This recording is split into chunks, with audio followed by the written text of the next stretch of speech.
storms of life. He never saw when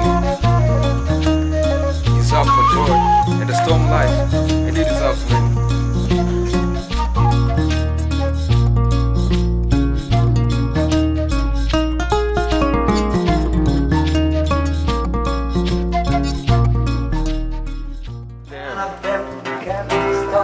Long shot, deck, and I want